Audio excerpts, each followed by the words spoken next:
My sister's fiancé belittled me at dinner. Everyone laughed. I didn't snap back. Instead, I calmly pulled out my phone. His grin faded immediately. Everyone laughed when my sister's fiancé mocked me at dinner. He leaned back in his chair, smirked. Thought he'd won. I didn't raise my voice. I didn't insult him back.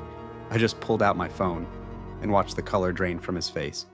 If you've ever been underestimated, laughed at, or treated like you didn't matter, this story is for you, so hit like, subscribe, and settle in, because this is one of those revenge stories where silence hurts more than screaming.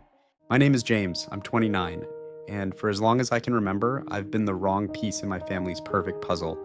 My mother lives for appearances, perfect hair, perfect dinners, perfect smiles for people she barely likes. My sister Sophia learned early how to play along. She smiles on cue, laughs at the right jokes, performs adulthood like it's a stage role she was born for. And then there was me, quiet, introverted, the kid who stayed in his room building things instead of showing off. No matter what I accomplished, my family always described me the same way. James is still figuring things out.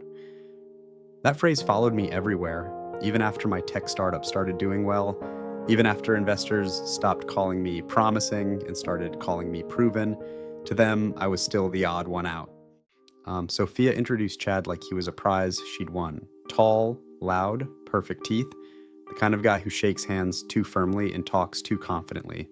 He worked in finance, which in Chad language meant he liked saying words like portfolio and leverage very loudly in public places. My parents loved him instantly. He fit the image.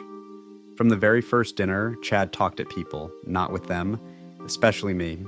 He'd glance at me just long enough to dismiss me. I felt it in my gut, that subtle contempt disguised as charm. On the night everything changed was supposed to be simple, just a family dinner, candles, wine, forced laughter. At some point, my mother turned to Chad and asked, "So, Chad, how do you see your future with Sophia?" Chad smiled. Then his eyes slid toward me. "Well, I think ambition matters," he said. "You can't just tinker forever." A pause, then he looked straight at me. "No offense, James. Some people peak late, some never do." Laughter, not nervous laughter, not awkward laughter, real laughter. My sister smiled into her wine. My mother didn't say a word. I felt heat crawl up my neck. My fingers curled under the table. I could have snapped back. I could have told them about my company, the contracts, the numbers. But I'd learned something over the years. People who care about appearances don't care about truth, unless it embarrasses them. So I stayed quiet, and Chad mistook silence for weakness. Here's the thing Chad didn't know. A few weeks earlier, his name had popped up on my screen. Same industry, same circles, same red flags, fake shell companies, inflated assets, money moving in patterns no legitimate operation would touch.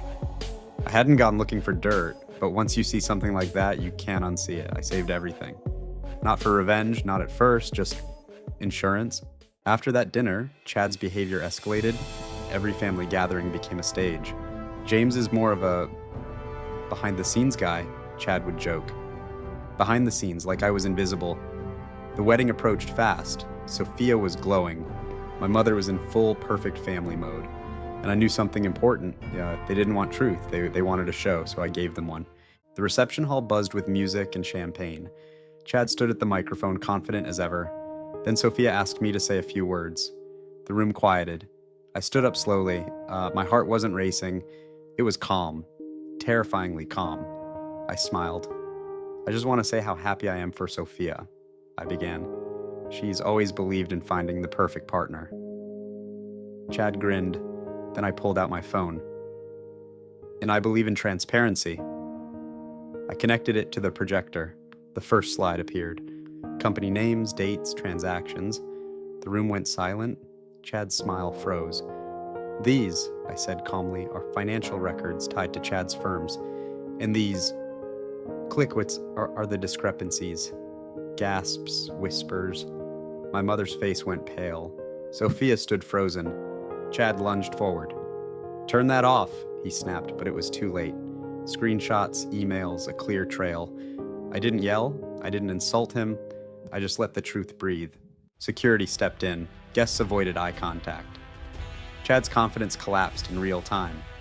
Sophia looked at him like she was seeing a stranger. I put my phone away. I didn't come here to ruin a wedding, I said. I came to stop a lie. Then I walked out. No applause, no shouting, just silence, the kind that lingers. Some people mistake kindness for weakness, silence for submission. But sometimes, the quiet ones are just waiting for the right moment, not to scream, but to end the illusion. If this story gave you chills, hit that like button. Tell us in the comments. Have you ever seen karma arrive right on time?